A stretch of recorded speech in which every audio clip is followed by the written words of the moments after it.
What's up, Terabytes? I am Tara with Tara 7 Studios. And I'm Coach Nikki. And today we're going to be talking to you about how to sing from your diaphragm.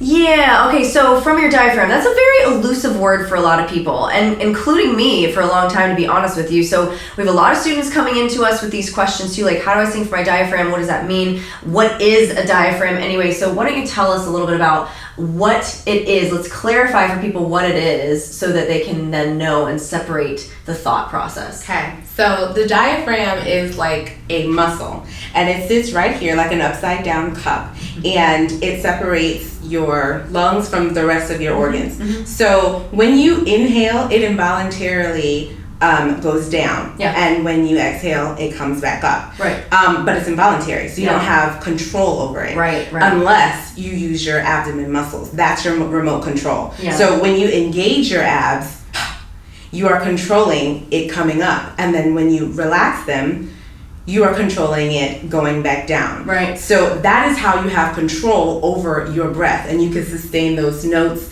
and have, Yeah, you can have better control over the volume, over the range, over pretty much everything. It all comes from the breath. Yeah. And exactly what Coach Nikki said, when you engage your abs and say do that ha kind of thing, well, you're involuntarily controlling your diaphragm too, because what happens when you do this?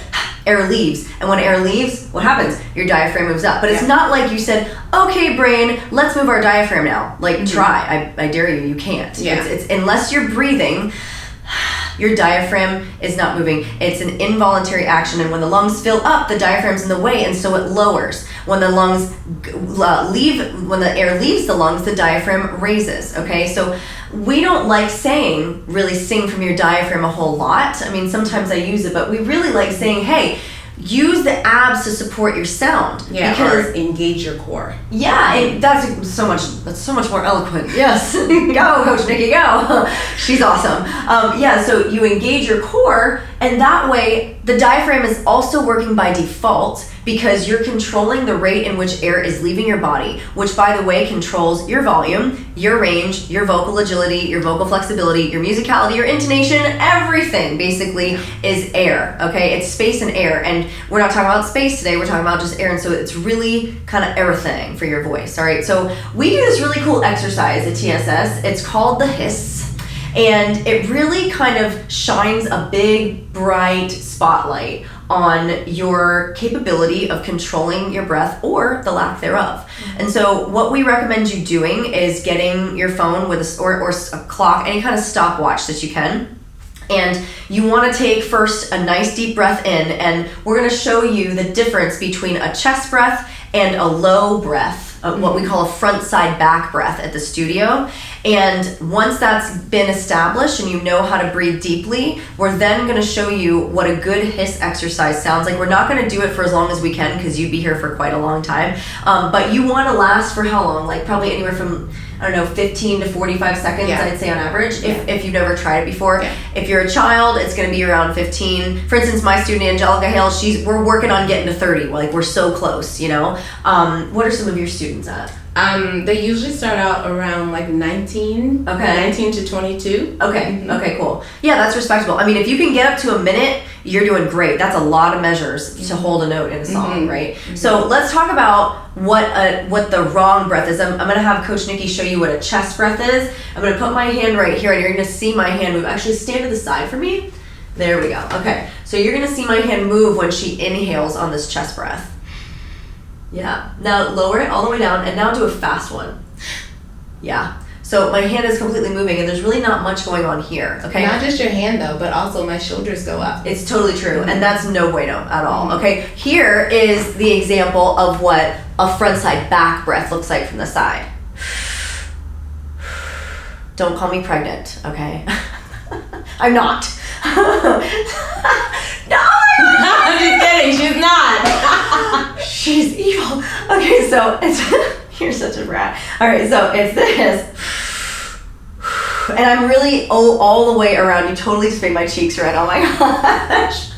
It's all the way around. So you really want to feel that downward motion of the air. Okay, go down all the way around. I don't want any movement here or in my shoulders. It's this is totally stationary, and this down here is the only thing that's moving. So now that you know what it looks like and what it should feel like, practice it in front of the mirror. And once you take that good breath, okay, the hiss, and you go ahead and demonstrate the hiss for me, but the hiss is just it's as small of an S as you can make it. I don't want where tons of air is just like hemorrhaging out of your mouth, right? But I don't want an inconsistent hiss either. It needs to be like when you put your finger on a can of silly string, it just goes out in one long, even color. Yeah, right? I like to tell them to focus on getting the air in between these front 4 teeth. Okay. And separate it just a little bit, but that's the goal, to get it through there. Yeah. And you use your tongue. If you make a little U with your tongue, that helps to push it out. Yeah. Mm-hmm. Yep. That's awesome. Okay, that's great advice. Take that advice from Coach Nikki. So show us what come right here and show us what a good breath is. I mean, it's cold here, so we're wearing sweaters, but show us what a non-moving chest breath would look like with a nice front side back, and then give us just some seconds of a good sounding hiss, and I'll cut you off because she could last forever. So here we go. Ready? So nice. And I'm feeling the air. My hand is going in and up as she's doing it. And you probably can't see it, but it's moving in and up this way as she's doing the hits. Okay, go ahead, stop. All right, so that is what it should sound like, and it should feel like you're doing one long crunch, almost like someone's doing a really slow, long Heimlich maneuver to you. It's not when you engage your abs, you don't push them out. That's when you breathe in, the abdominal cavity goes out because it's filling up with air. When you engage your abs, you go in and up, okay? Like almost like sing vomit. It's disgusting. I use that a lot. I really do. But that visual helps people to think of that, something coming up. You open your mouth. Right. Because it's not just in, it's this heaving kind of feeling. You don't want to over exaggerate it like that, but that really is what it feels like for someone to just come in and scoop up. That's literally what it is. So how to sing from your diaphragm? I'm going to say don't. Sing from your abs. As Nikki said, engage your core. Everything else will fall into place. You really can't control your diaphragm. Yeah. It's a skeletal muscle that is at the base of your chest cavity. And the way that you're made is when you breathe in, it goes down, and when you breathe out, it comes up. You can't do anything about that. If you stopped it, you'd be dead. So don't breathe from your diaphragm or support from your diaphragm. Breathe and support with your abdominal muscles. It's a much more tangible way of thinking about singing, and you can touch those. You know if those are engaged. How are you going to touch your diaphragm? And what you going to do? Like dig your hands inside? That's not going to be pleasant. So don't necessarily focus on the technical jargon or terminology. Focus on what you can actually execute and make into actionable progress. Okay, so if you guys have any questions for us, make sure you comment in the box below and let us know if you like the hiss exercise, if that worked for you, and how long you got. And once you get a certain time, write it down and do it every day. And in a couple weeks, see where you are, and if you've expanded your lung and range for breath capacity, and if it's gotten better, because with time it should. Okay, we want to hear from you. Make sure you subscribe to this channel. We love doing what we do here. We want you to be part of our TSS Terabyte Squad. Make sure you click the notifications button and the like button as well. And if you're looking to take your vocal journey to another new level, check the description box, and the links below are there to help you. We've got all sorts of great links there to support you on your vocal journey. Thank you so much for watching, guys. We love you. We're proud of you. See ya.